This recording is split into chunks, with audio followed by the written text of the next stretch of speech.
আসসালামু আলাইকুম। আজকে আমরা জানবো ওপেন এআই এর নামের পিছনের যে রহস্য আছে সেই রহস্য সম্পর্কে, ঠিক আছে?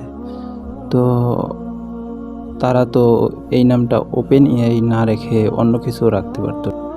কেন তারা ওপেন এআই রাখলো? তো এটা নিয়ে আজকে আমরা বিস্তারিত আলোচনা করব। তো দেখেন, চ্যাটজিপিটির লোগোটাতে কিন্তু 666 সিম্বলের প্যাটার্ন আছে, ঠিক আছে? তো 666 সিম্বল হচ্ছে আপনাদের দাজ্জালের সিম্বল। তারপর হচ্ছে এখানে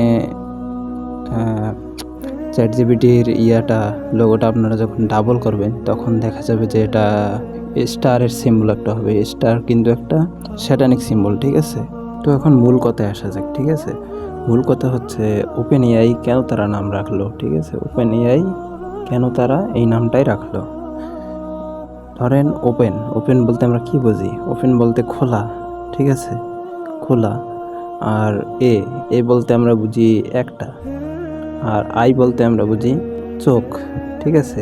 কিন্তু তারা আপনাদেরকে বোঝাচ্ছে ওপেন এআই বলতে সবার জন্য উন্মুক্ত আর্টিফিশিয়াল ইন্টেলিজেন্স, মানে কৃত্রিম বুদ্ধিমত্তা, সবার জন্য উন্মুক্ত কৃত্রিম বুদ্ধিমত্তা। কিন্তু এটা আসলে না।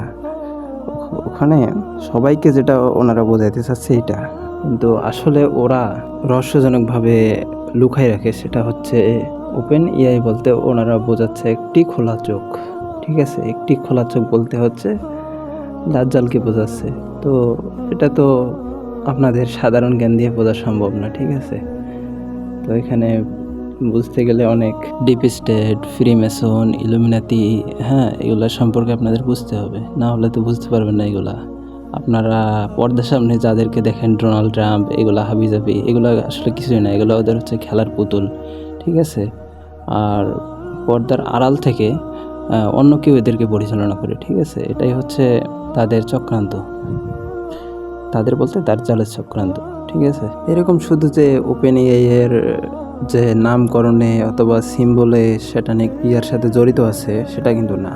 এখানে সোশ্যাল মিডিয়া যত আছে, টুইটার বলেন, ফেসবুক বলেন, ইউটিউব বলেন, প্লে স্টোর যা আছে সব কিছুই হচ্ছে স্যাটানিক অর্গানাইজেশনের সাথে জড়িত আছে। এবং এগুলোর লোগোগুলোও স্যাটানিক অর্গানাইজেশনের নির্দেশনা মোতাবেক তৈরি করা, ঠিক আছে? আপনারা সেগুলো তো ভিডিও দেখে আপনারা বুঝতে পারতেছেন আসলে তারা জড়িত কিনা এর সঙ্গে। তো যাই হোক, ভালো থাকবেন। আল্লাহ আপনাদেরকে সমস্ত রকম ফিতনা বালা মুসিবত থেকে দূরে রাখুন, এই দোয়া এবং এই প্রত্যাশা করি সবার জন্য।